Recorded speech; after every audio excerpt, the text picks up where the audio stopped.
During June, the British and Irish Lions tour won't be the only big stage that'll see Australia's best strut their stuff. Here's Ben Lloyd. As the country braces itself for the British and Irish Lions, our Aussie under-20s are preparing their own invasion at the Junior World Championships.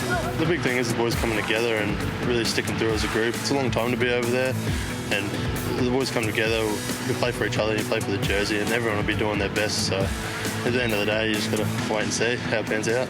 Last year, the side finished 8th overall in South Africa, but the poor showing has only left this year's crop more determined.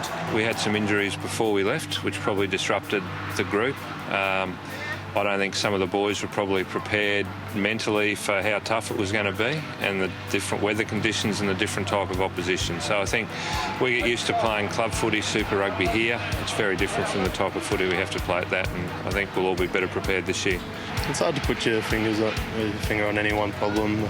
It's a long time to be over there, but the boys are really focused and driven to turn around the fortunes of last year, and with a few blokes back, are really determined to set the record straight and perform well in France. The Australian Rugby Union has placed a strong emphasis on ushering along the next generation. It is really important for the future of Australian rugby that these guys get experience in these sort of tournaments. It's a huge growth that they'll have in the period they're over there playing against top players and the intensity of test matches. It's invaluable for us as a nation, for those younger players to get that growth through these tough games.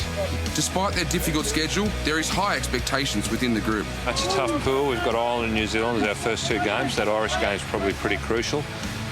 If we could get through them, we're a big chance of making the top four. You know, a lot of guys are first year out of school, so it's a big learning experience for those, but the guys who've been around 1 year have seen a lot of the guys that they trained with last year in the academies in the 20s already push their way into Super Rugby side. So I think they can see it's on the cusp of it, and if they, if they get a good reputation for themselves by their performances and the way they prepare over in France, then it, all the super sides will be watching that and looking for how those guys perform on these big stages.